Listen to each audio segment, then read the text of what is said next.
Gurubhyo Namo Namaha. Jai Shri Krishna Chaitanya Prabhu Nityananda Shri Advaita Gadadhar Shrivasadi Gaura Bhakta Vrinda. Hare Krishna Krishna Krishna Hare Hare, Hare Rama Rama Rama Hare Hare. Nama Om Vishnu Padaya Krishna Prasthaya Bhutale Srimate Bhaktivedanta Swami Iti Namine. Namaste Saraswate Deve Gauravani Pracharine Nirvishesha Shunyavadi Paschata Deshatarine.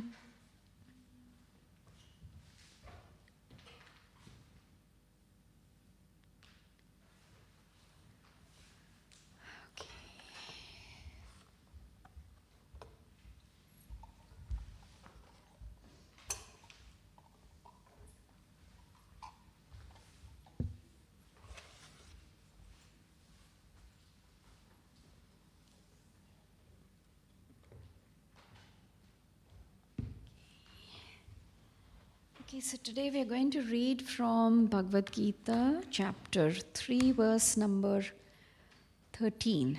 But before we start, how many of you are coming here for the first time? First time to the manor? Yeah? First time, okay. How come you thought of coming here? What inspired you to come here? We actually live far from here. Yeah. Nottingham. Okay. And my parents are leaving back to India, so I came to my brother. He lives in Slough, which is nearby. Okay. So we thought to visit. Okay, that's nice. That's very nice. So you're not very familiar with Krishna consciousness, or I am. you are? Oh, that's nice. That's very nice. Okay. Yeah, so obviously you can see our altar deities, Radha Gokulanand, Sitaram, Lakshman, Hanuman, and then we have Gaurnitai. And here we have Srila Prabhupada, who is the founder Acharya of ISKCON. He is the one who actually started ISKCON. Why don't you come here so I can... So yeah, he started ISKCON all over the world. In fact, this year is the 50th anniversary year of installation of Radha Gokulanand. So it's been 50 years. Radha Gokulanand have been in London. Obviously, when Prabhupada traveled all over the world and many countries, he set up ISKCON temples and ISKCON centers where devotees could come and practice Krishna consciousness. Krishna consciousness actually is just being conscious about who you really are and what is your connection with Krishna. So we will come to that a little later. What we'll do is we'll read today's verse, which is chapter 3, verse number 15. So all of you must be familiar with the Bhagavad Gita for sure. Yes? Yes. Don't know how many of you have read it, because before I came to Krishna consciousness, I hadn't read it, I'll be honest. I knew about Bhagavad Gita, but I hadn't read it, which is, I think, the case with a lot of us, that we unfortunately don't really read the Gita and don't understand the message that the Gita is giving to us. So, so what Prabhupada has done, that every ISKCON center in the morning we have Bhagavatam classes, and in the evening we have Bhagavad Gita classes where we read one verse of the Gita and we try and kind of understand it. So the Bhagavad Gita has 18 chapters and 700 verses, So today we are on the 3rd chapter and it's the 15th verse. Karma brahmodbham vidhi brahmakshara samudvam tasmat sarvagatam brahma nityam yagne pratishtitam. The English translation and purport by Srila Prabhupada. Regulated activities are prescribed in the Vedas, and the Vedas are directly manifested from the Supreme Personality of Godhead. Consequently, the all-pervading transcendence is eternally situated in acts of sacrifice. The purport: Yagnartha karma, or the necessity of work for the satisfaction of Krishna only, is more expressly stated in this verse. If we have to work for the satisfaction of the Yagna Purusha, Vishnu, then we must find out the directions for work in Brahma or the transcendental Vedas. The Vedas are therefore codes of working directions. Anything performed without the direction of the Vedas is called vikarma, or unauthorized or sinful work. Therefore, one should always take direction from the Vedas to be saved from the reaction of work. As one has to work in ordinary life by the direction of the state, one similarly has to work under the direction of the supreme state of the Lord. Such directions in the Vedas are directly manifested from the breathing of the Supreme Personality of Godhead. It is said, Asya mahato bhutasya nisvashitam etat yad rigvedo yajurveda samvedo tharvangirishaha. The four Vedas, namely the Rig Veda, Yajur Veda, Samaveda, and Atharva Veda, are all emanations from the breathing of the great personality of Godhead. Brihad Aranyaka Upanishad 4.5.11. The Lord, being omnipotent, can speak by breathing air, or as it is confirmed in the Brahma Samhita, the Lord has the omnipotence to perform through each of his senses the actions of all other senses. In other words, the Lord can speak through his breathing and he can impregnate by his eyes. In fact, it is said that he glanced over material nature and thus fathered all living entities. After creating or impregnating the conditioned souls into the womb of material nature, he gave his directions in the Vedic wisdom as to how such conditioned souls can return home back to Godhead. We should always remember that the conditioned souls in material nature are all eager for material enjoyment, but the Vedic directions are so made that one can satisfy one's perverted desires, then return to Godhead, having finished his so-called enjoyment. It is a chance for the conditioned souls to attain liberation. Therefore, the conditioned souls must try to follow the process of yajna by becoming Krishna conscious.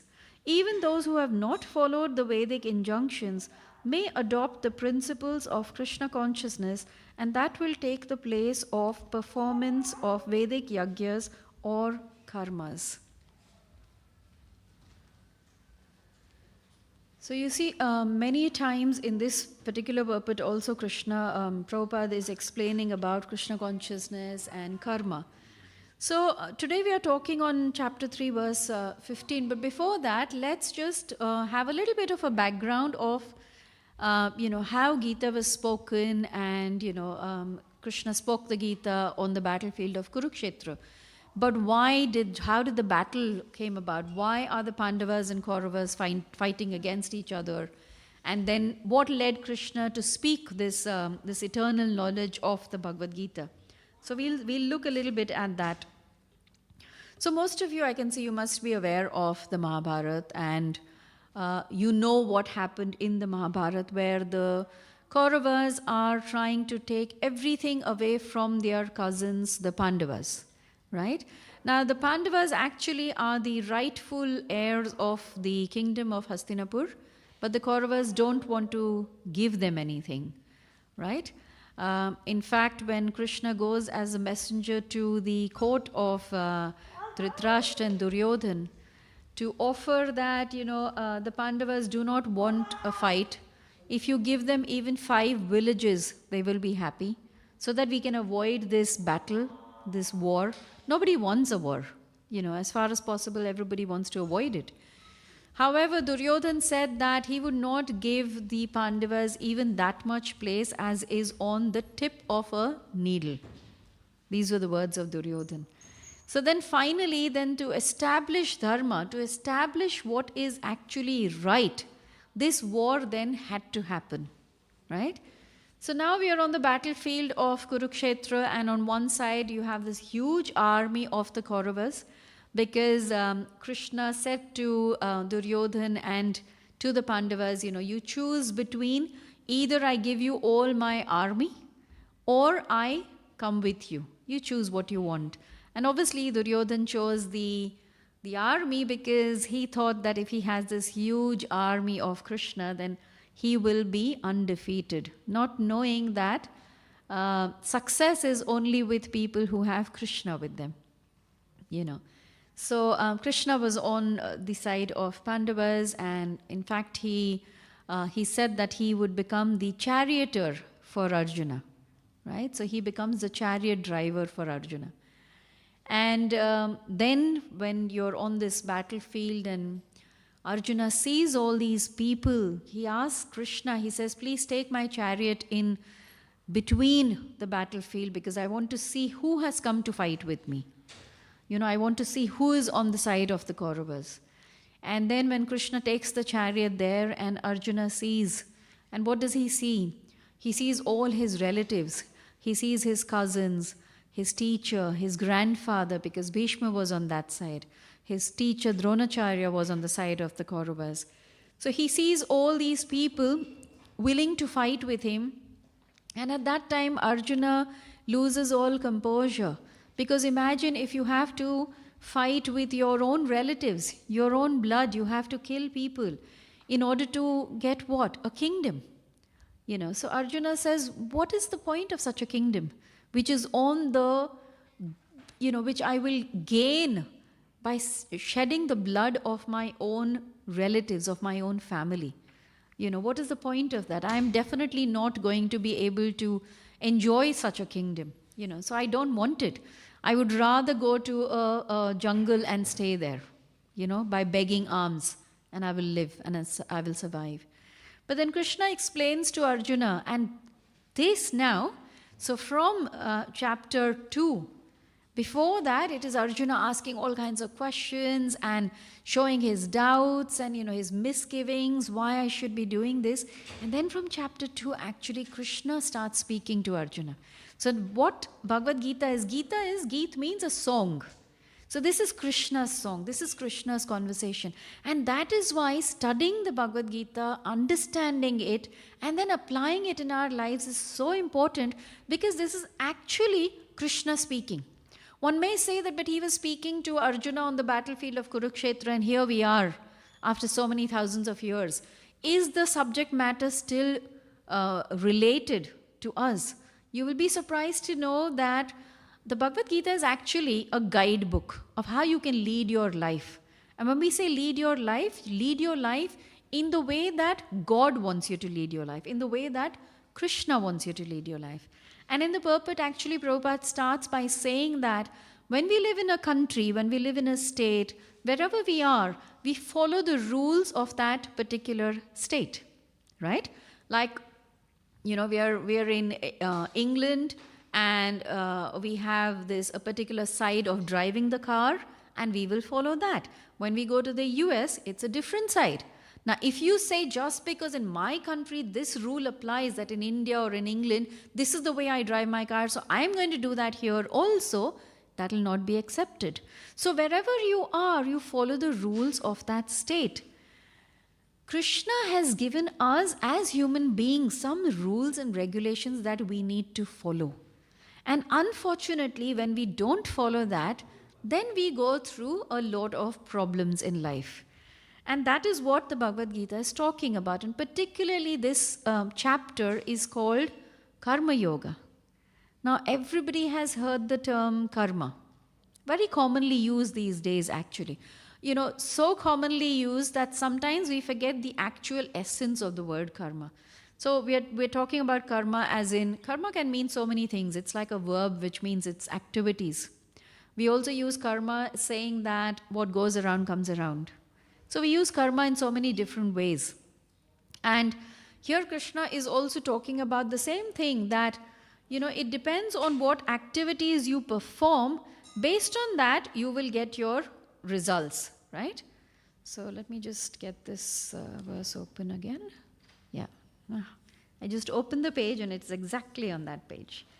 So Prabhupada in his purport is explaining that the Vedas and the scriptures are codes of working directions that have been given to us as human beings, right? We all have some codes that like an animal lives in a certain way because that is the propensity of the animals. You can go ahead for darshan, that's fine. Yeah.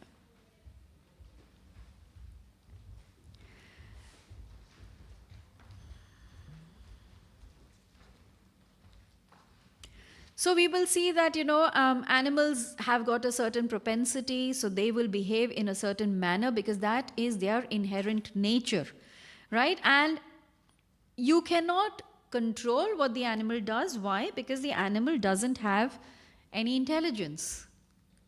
Animals, worms, birds don't have the intelligence. Trees, they don't have the intelligence. Fortunately, the human being has been given the intelligence to understand what is right and what is wrong. Why do we need to know what is right or wrong? Some people think that one life, let me just do whatever it is. Who knows what's going to happen afterwards and who cares? There's two attitudes: who knows and who cares. Most of us, we believe in reincarnation. Do we? Do we believe? How many here believe in reincarnation? Yes, no? Let's see a raise of hands. Yes, yes, yes. There are some who probably don't believe in all that and they think this is just one life and after I die, I don't know what's going to happen. So I shouldn't bother. Let me just enjoy my life. But for the people who know that yes, there is another life and there is, we are going to come back again. For such people, it is very important. And such people are human beings who have intelligence, and we understand that what we do in this life is going to affect our next life. What we come back as depends a lot on the kind of activities that we perform in this life. Many a times people ask, when they see that things are going wrong or there are good people who are suffering. So the question comes, why do bad things happen to good people? Anybody ask this question? Why do bad things happen to good people? Do you ask ever? These questions come. The problem is, what we are doing is we are looking at this particular life right now, from when I was born to when I die. What we fail to understand is that all of us, each and every single living entity, whether be it a bird, animal, tree, worm, or whatever, human beings, we've all had previous lives and we are all going to have future lives also if we don't complete our journey. And we will come to that also, what it means by completing our journey and becoming Krishna conscious. So we've had previous lifetimes, we are having this particular life. In this life, when something bad happens, we think, why is this happening to me? What we fail to understand is that we have no memory of what we have done in our previous lives. And there is always a cause and effect. Even if you are science students, you must have read Newton's laws, Newton's 3 laws of motion, right? In Newton's law also it says that there is a cause and effect. If you do something, you will get the result for it. The same way, if we do any kind of karma, good or bad, we are going to have to come back to face the consequences of that karma. So like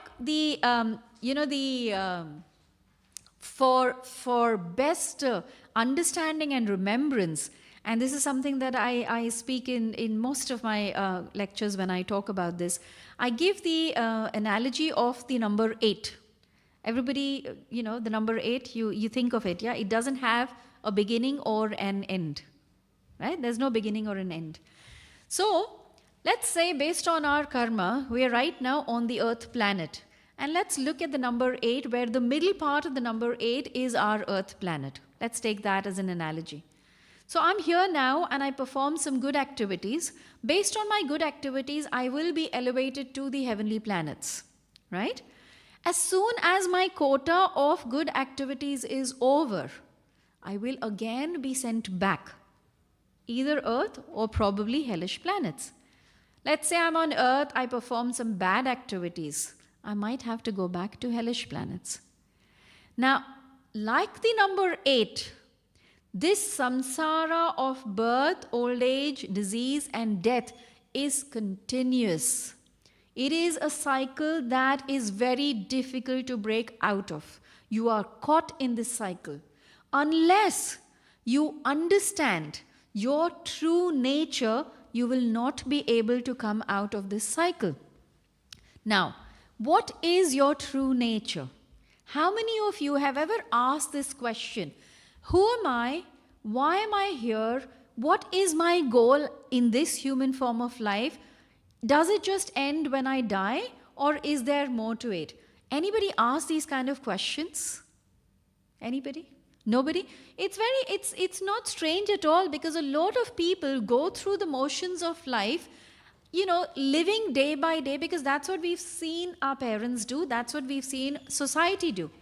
Sometimes some people may ask this question, and since you've come here today, maybe this is your chance to actually go back and think about it and ask this question. Why am I here? Why have I got this particular body? Why does the animal have that particular body? Why is the tree in that body? Why is the worm in that body? Ask these questions. Jai Shri Shri Radha Gokulanand ki, Jai Sitaram Lakshman Hanuman ki, Jai Shri Gaurnatai ki, Jai Srila Prabhupada ki, Jai. So the curtains will open again at 7 o'clock for the Aarti. Right now, the bhoga is going to be offered to the Lordship, so they will be eating, and that's why the curtain is closed. You wouldn't want to see, when you're eating, you don't want people to kind of stare at you. So we close the curtains for the Lordships to enjoy their bhoga, and then at 7 o'clock we'll have the Aarti. So then the question, one must ask this question, that why am I here? Why somebody else is in another body? Why somebody else is in an animal body? See, if you understand the concept that, like we are kind of travelers, we are traveling. This body is also temporary. After death, we will be given another body. Previous to this life, we had another life. Then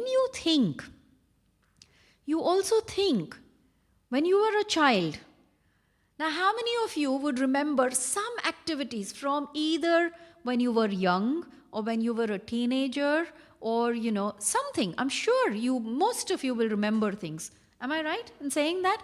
Now, you tell me, when you're looking at your album, your pictures, you're going through with your parents. Sometimes parents do that, right? They'll get the albums out old, and they've got pictures of you as a baby, as a toddler, as a teenager, passing out of university. Throughout, you've seen that the body is changing. When you were a little child, you were little. You grew up, you became 10 years old, and 15 and 20, 25, 30. Somewhere along the way, the body has changed. But you remember everything that's happening with you. So there has been some constant. There has been one constant. What is that constant? That is the understanding that the Bhagavad Gita gives us. That constant is the soul.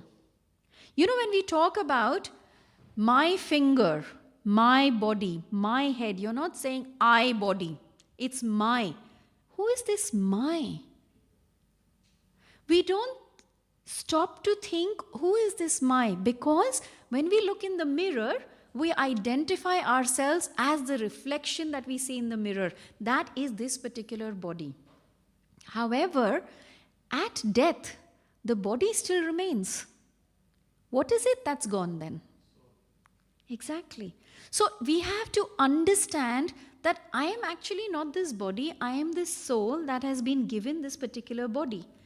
So we have been given dharma or duties, responsibilities for the body. We all fulfill that. As a lady, as a mother, as a wife, as a daughter, I know I have my duties. I know I have my responsibilities towards my relatives, my parents, my children, and whatever. But the original identity is the soul. So in the process of identifying and fulfilling the responsibilities of this body, I have somewhere neglected the soul completely. Not even for a moment have I thought, what am I doing to look after my soul? What have I done to, see what is the need of the soul, and am I fulfilling that need? We all fulfill the need of the body. When I'm hungry, I'm thirsty, I need clothes, I need the latest iPhone, I need the best model of the car, I want to eat something really nice, so I want to go to this particular restaurant. I'm fulfilling all these needs, but I'm forgetting the actual person, the actual identity, which is the soul. Now, Krishna consciousness actually teaches us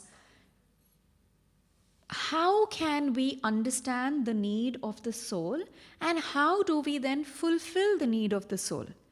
Now, in the Bhagavad Gita, it is said that the soul, Krishna says that the soul is part and parcel of me. Krishna is saying that. Krishna is the super soul. Krishna is everything. Everything emanates from him. He says, Aham sarvasya prabhavo, means everything is coming from me. Animate, inanimate, anything that's there, anything that exists is coming from me. The example that we can use is your body, all the parts of your body are related to your body. If by chance your finger gets cut off, let's say, and your finger is just lying there, that finger has got no value to the body if it is not attached to the body, right? Likewise, if the soul does not connect with Krishna, that soul is unhappy constantly. And that is not the true nature of the soul. Because we are part and parcel of Krishna, Krishna is eternally happy. Krishna is full of knowledge, he is eternal, and he is happy. Likewise, the soul is full of knowledge, the soul is eternal, and it craves for happiness because that is the inherent nature of the soul. You know, we always talk about things which are just inherently there. Even if you see when two children born in the same family have been given the same external circumstances, however, sometimes you will notice that the children are different to each other. No matter how, everything else is equal. The same kind of education, the same parents, the same values, same everything.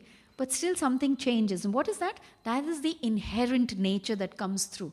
So inherently the nature of the soul is that it wants to be happy eternally because that is its nature.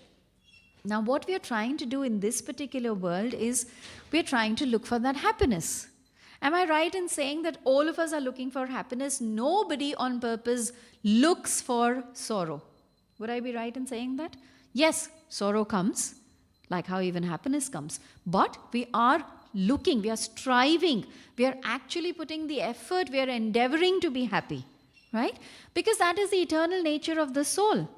Unfortunately, we are looking for that happiness in a temporary place. This world is not eternal, it's temporary. How will we find something permanent in a temporary place? In the Bhagavad Gita, Krishna says, this material world is called Dukkhalaya Shashvatam. There is constant misery. Constant. And I'm sure all of you must have experienced in your life, you know, when we start with life, right from the beginning, we think, okay, you know, a child doesn't think like that, but the parent thinks, okay, I'm sending the child to a good school. You know, once he passes out of the school, hopefully he will go to a good university. The child who's grown up has gone to a good university, is getting a good education. He thinks, once I get a good job, that's it, I'm happy. I've made it. Gets a job, then he says, oh, I need to buy a house now. Then I need to get married. Then my children. Then the whole cycle is going to start again. There is no permanent happiness because there is constant needs that you want to fulfill. Besides that, there is constantly the curtains will open at 7 again. So in the meantime, you can please sit. At 7 o'clock is the Aarti. I lost my track. So constantly you're looking for happiness. However, there is no permanent happiness here because the world is made in such a way that you will have some or the other problems. Whether they are problems of the body, yourself, you know, when we have physical illnesses, mental illnesses, it is of the body, right? Then there are some problems caused by other living entities. Many of you probably are from India, or probably you do travel to India, or even, you know, other places. especially in India when we travel, and it's some seasons where you have lots of mosquitoes. Is that right? Now, mosquitoes cause you pain. When they are biting you all over, it is really annoying. That pain is being caused by other living entities, right? And then there is the pain which is caused by natural disasters. We've heard of tsunamis and earthquakes and all of these kind of things. So these three kinds of pains, Adhyatmika, Adi Bhautika, and Adi Daivika, these three kinds of pains are constantly there in this material world, no matter what you do.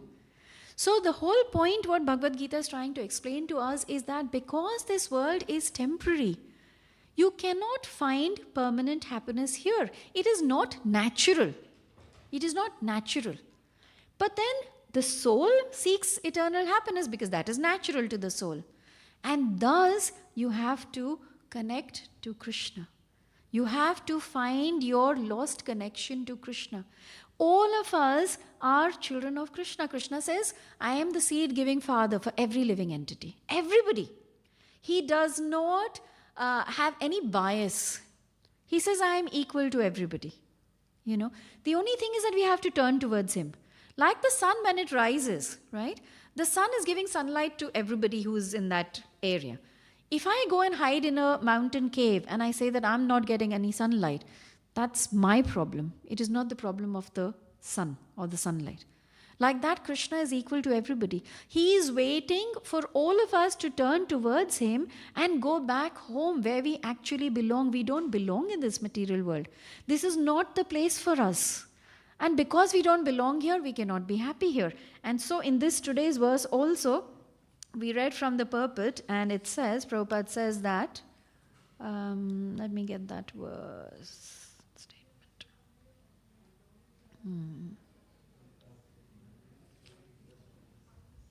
Yes, he says that, Prabhupada says that he gave his directions in the Vedic wisdom as to how such conditioned souls can return home. This is not home. You're traveling from India and you want to go back to India, right? You feel that that is home. Am I right in saying that? Because you don't feel that, this is, because that's where you belong or you live there. Okay, somebody is moved here and we live here. Yes, this is home. So everybody is craving to go back home, which is where we belong, and we belong in Krishna's kingdom. So we have to go back to Krishna. So, okay, we've established this essential point that we need to go back. So then the next question could be, how do we go back then? How can we go back to Godhead? And for the devotees who have come first time, let's see if you can answer this. The other, devotees who have been here or know the Krishna conscious movement, you know the answer. But let's see if any of you have got any answers for this. How do we go back to Krishna? Do we have a roadmap? Anybody ever found anything? Have you ever thought how we can go back? No? Through devotion, yes. Through devotion. We have to love Krishna, definitely. We have to love Krishna. We have to understand Krishna. We have to know why we have been put in this situation and how we get out of this situation, right? To perform devotion, to love Krishna, we have to seek association of somebody who is already performing devotion, or who already loves Krishna, or who already knows Krishna, right? So we have to have that association. In the material world, when a child is born, from the time the child becomes a year old or 2-year-old or whatever, the parents are in anxiety. Which school am I going to send the child to? Where is a good school where he can get good education? For material education, we take so much anxiety, we take so much effort that we send the child to a good school. When it comes to spiritual education, we think we know it all. How many of us think like that? We know it all. We don't need to speak to anybody, ask anybody. Does anybody think like that? In India, a lot of people think like that. In India, we have a lot of people who think, I know everything. And in fact, I know so much that I can even guide so many other people. Right? We hear that. I've come from India, so I know about these things. I hear these things all the times. So what Srila Prabhupada has done is, he has given us this very, very sublime and simple process of how we can establish our connection with Krishna. All of us are connected to Krishna. The only problem is that we have forgotten it. There is a layer, a covering of dust, and that covering is coming from so many lifetimes.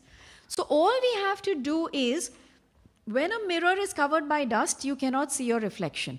When you clean it, you can see. Right now, our heart is covered, and that is why we cannot see our real self. We have to clear the dust. How do we clear the dust? In association of devotees, reading the scriptures and understanding the Bhagavad Gita.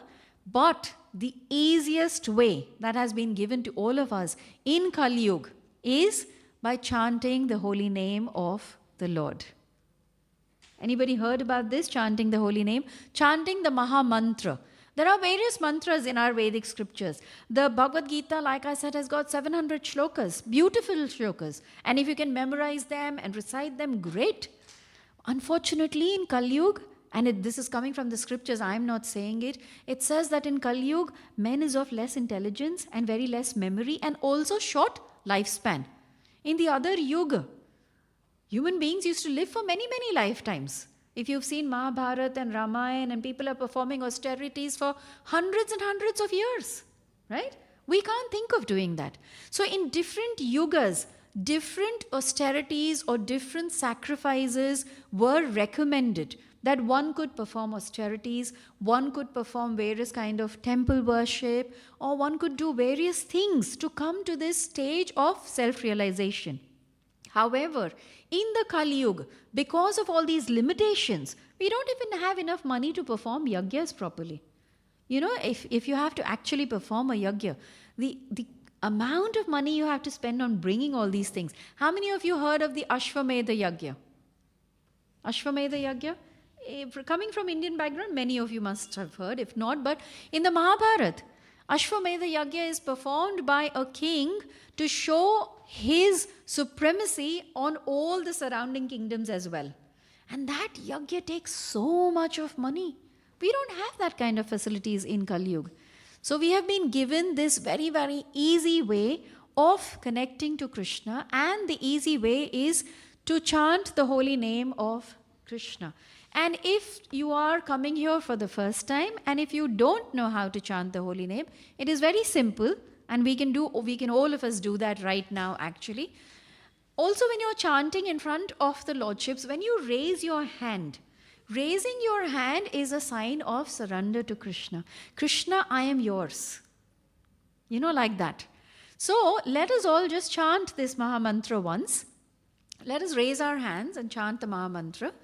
Hare Krishna, Krishna Krishna, Hare Hare, Hare Rama, Rama Rama, Hare Hare.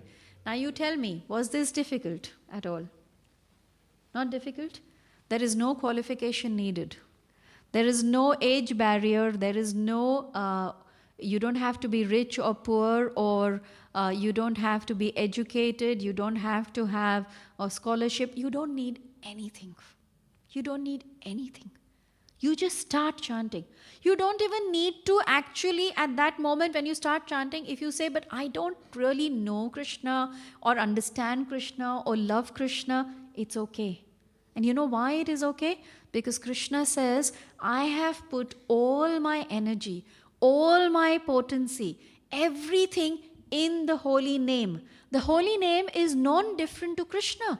The moment you start chanting, Krishna is actually dancing on your tongue. We don't experience this because still now our heart is covered with the dust. Slowly, when you start cleaning it, you will experience it.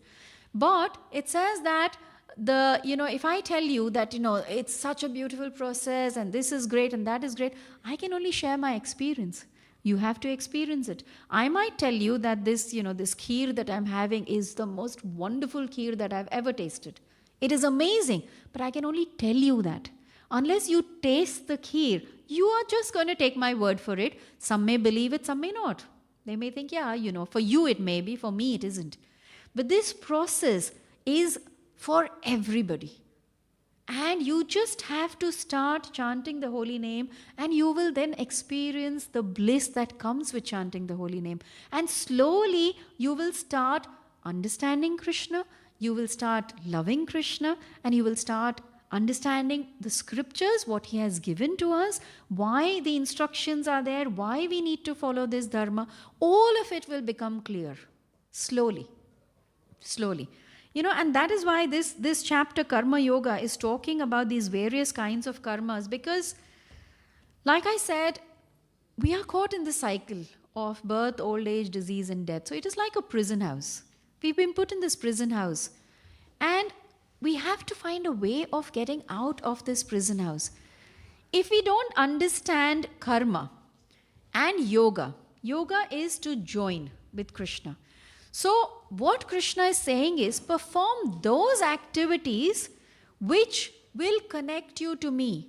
Don't perform impious and sinful activities which will lead you to get bound again. Does anybody like to lose their freedom? Would any of you like to be, for even like a day or an hour or so, get locked in a room knowing that the door is locked from outside? Voluntarily, a lot of people will go into their rooms and lock themselves up because they want some time for themselves. But if somebody locks you inside the room, you start feeling very uneasy. Am I right in saying that? Right? Right now, we are in this prison house of this Dukkhalaya Shashvatam, of this Dukkha place of this material world. And we have to, by performing our karma, we don't say that stop performing your karma, but try and connect all of your activities to Krishna. And that way, you will be able to open the gates of this prison house and go back to your original home, which is with Krishna. So we have 5 minutes more for the Aarti, and I'll just stop here. If there are any comments or anything that you would like to say, or anybody, any comments, any realizations, any questions? Yes. I understand and appreciate the way you explained everything. But there was this one thing when you said only humans have the intelligence, but not the animal. I believe, being an animal lover, I think animal also have. Animals have got souls. Yeah. Because we are saying everything is coming from Krishna, we also, mention everything is made by Krishna, then animal also made by Krishna. Correct. And totally agreed, because animals have emotions, and we've seen that. They cry. They actually cry. So animals have got the intelligence, limited intelligence. Their intelligence is that, how do I fulfill my, let's say, like when they give birth to the child, the animal has the intelligence that I have to feed my child, otherwise the child will die. The animal has the intelligence to defend itself, that I should not die. If somebody is coming to attack you, I have to save myself. It also has the intelligence that the male and female, they know how to get together, how to produce children. Animal has all these intelligence, but it doesn't have the intelligence for spiritual enlightenment. Animal does not have that intelligence to ask the question or to think that, okay, I'm in this animal life, but what do I do to go, further? By nature's law, we know that we have a cycle and the animal will evolve. Like from the worm to this, to this, to this, it will. But that is nature.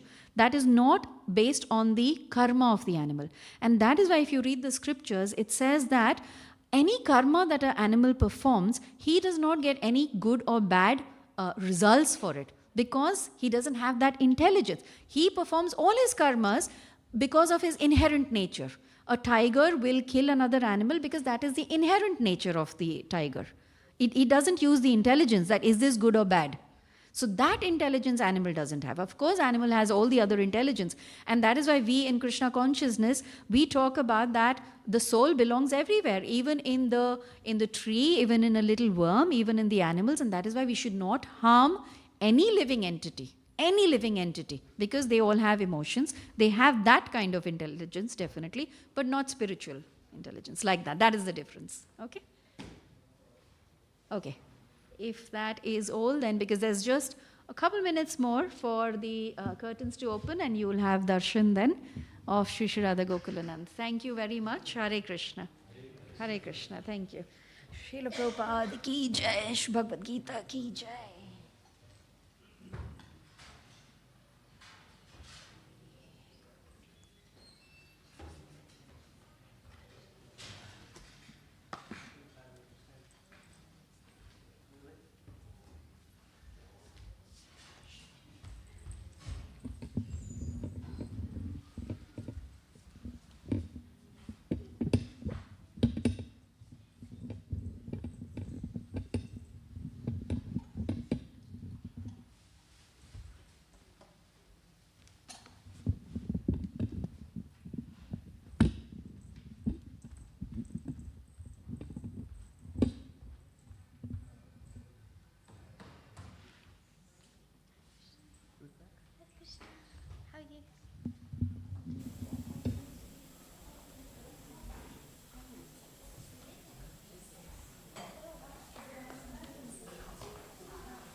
Shri Shri Radha Gokulanand ki, Shri Shri Sita Ram Lakshman Hanuman ki, Shri Shri Gauranitaya ki, Srila Prabhupada ki.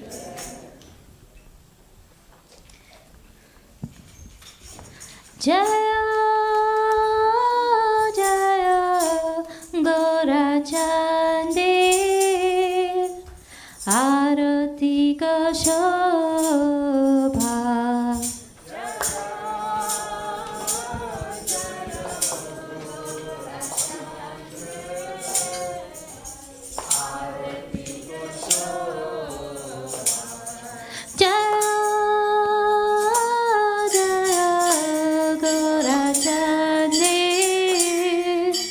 आरती का शोभा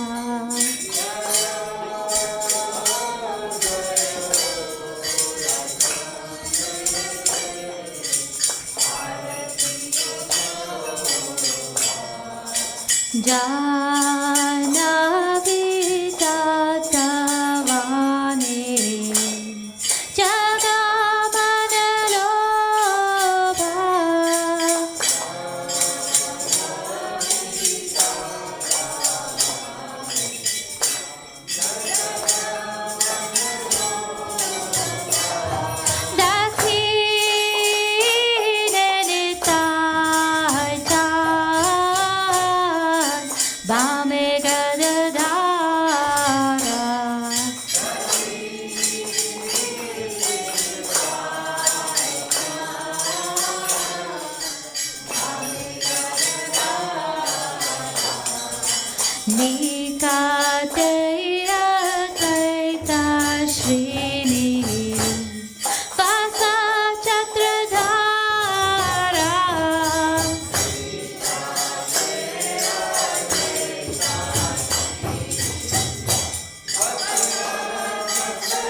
Ratna Shimbachane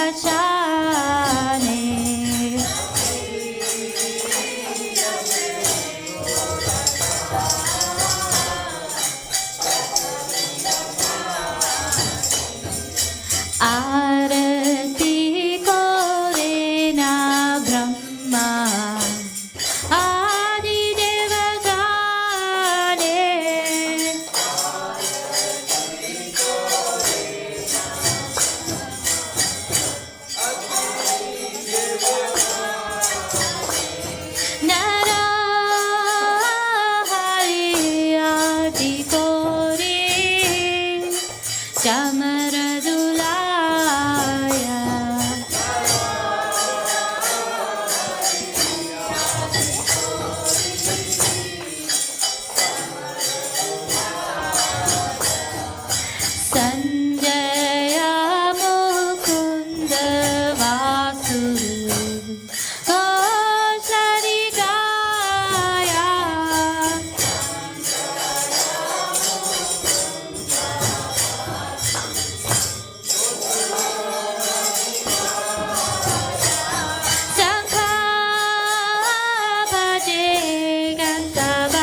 बाजे करताल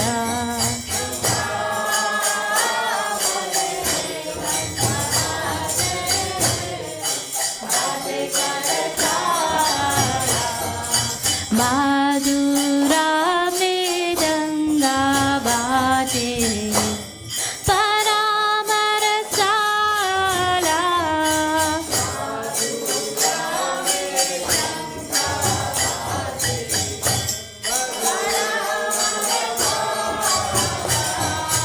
माधुरा मृदंगा बाजे परामरसाला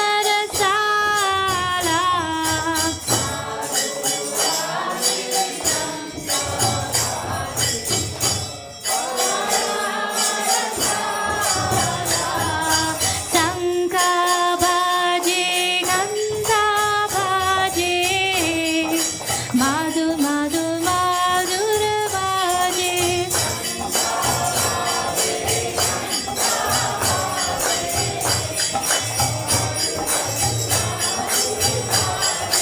शंख बाजे घंटा बाजे माधु माधु माधुर बाजे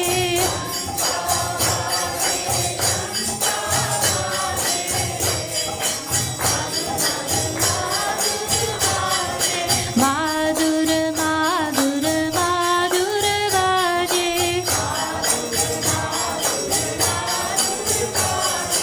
माधुर माधुर माधुर बाजे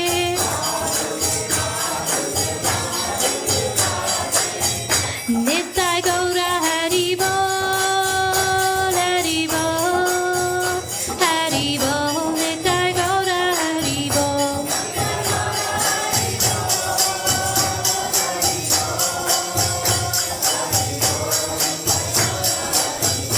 नित्य गौर हरि बोल हरि बोल हरि बोल नित्य गौर हरि बोल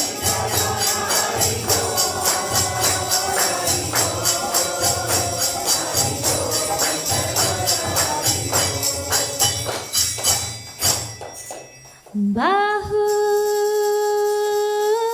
कोटि चंद्र जिनी वदन Ujjwala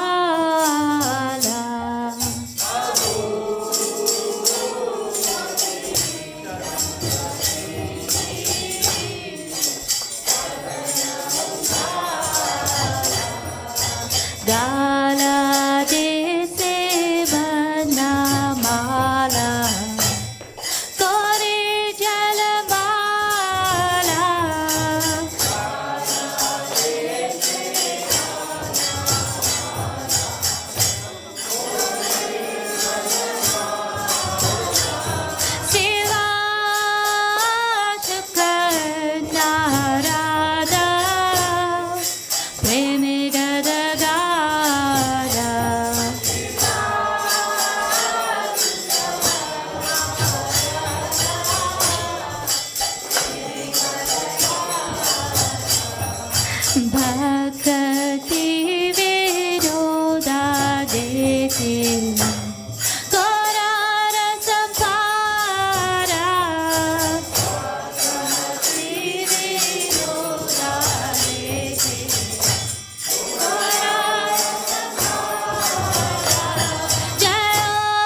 Jai Shri Krishna Chaitanya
Hare Krishna, Hare Krishna, Krishna Krishna, Hare Hare, Hare Rama, Hare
Krishna Krishna Hare Hare Hare Ram Ram Ram Hare Hare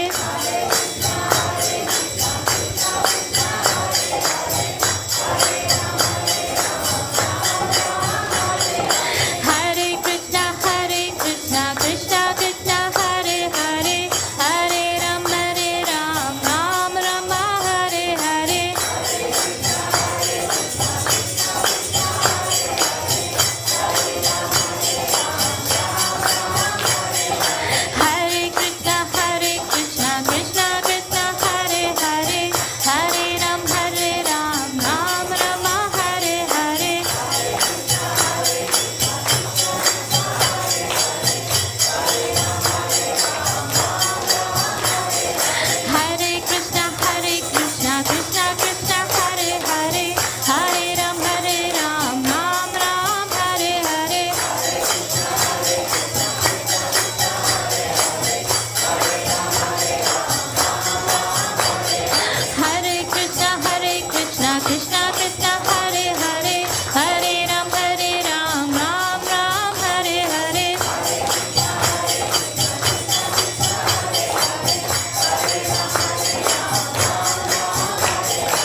Shri Shri Radha Gokulananda ki, Shri Shri Sitaram Lakshman Hanuman ki, Shri Shri Gauranitaya ki, Srila Prabhupada ki, Nitai Gaura Pramanande, Hari Hari Bol.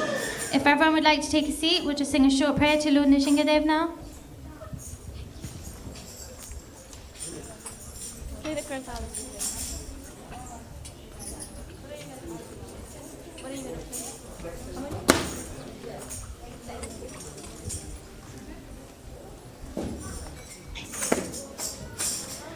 Namaste Narasimhaya.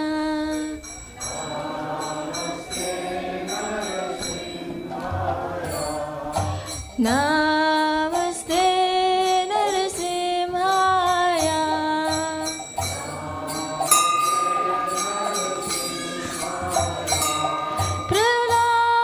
Prahlada Daine.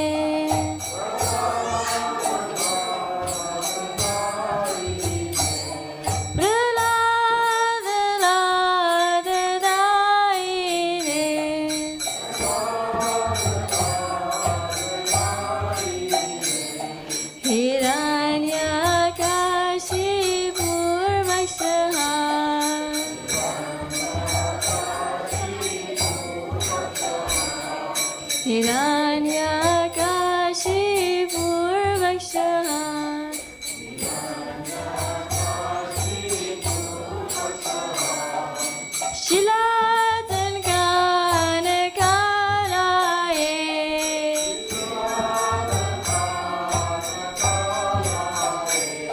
Itor na shimha bharator na shinga.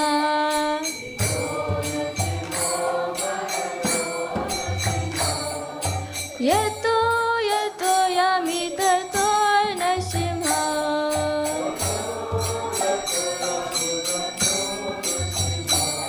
Bahe Nashimo, Irdaye Nashimo.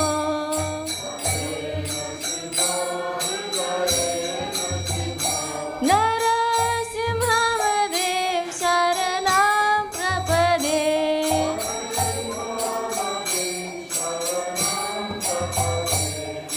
Tavakara Kamalavare Naka Abhuta Shringam Lalita Hiranyakashipu Tanu Bringam Keshavadrita Narahari Rupa Jai Jagadish Hare Jai Jagadish Hare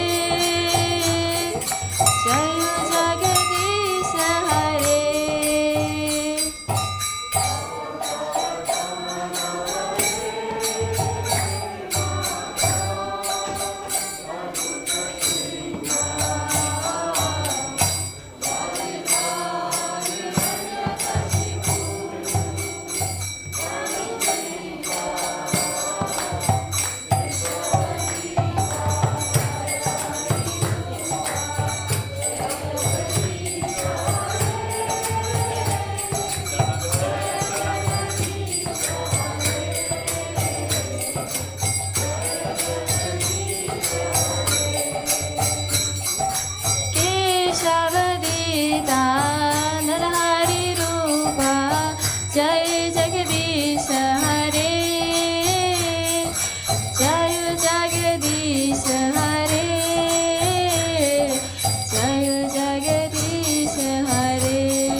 Prahlad महाराज की जय, श्रील प्रभुपाद की जय।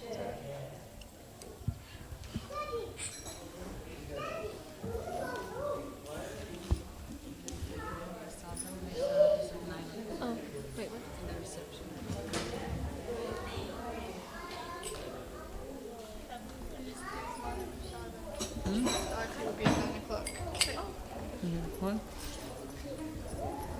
You can take Mahaprasad in the reception, and the next Arati will be at 9 o'clock.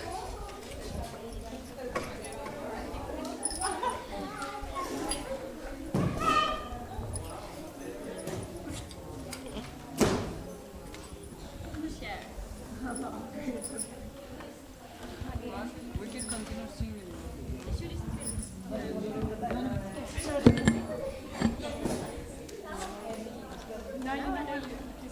So you know, do my job, and I was thinking, and I was thinking, I was like, Bring down the. yeah, no, get the thing. Yes, yes. What we sing? No.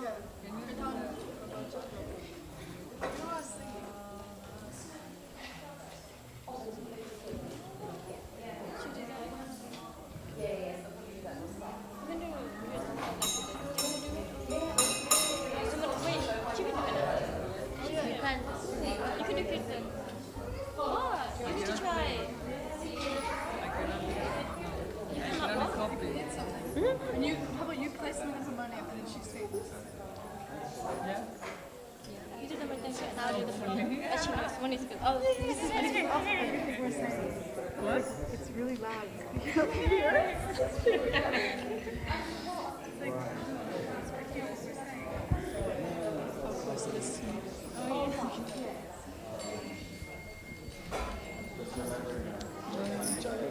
Maybe she wants to. No, she. Someone plays.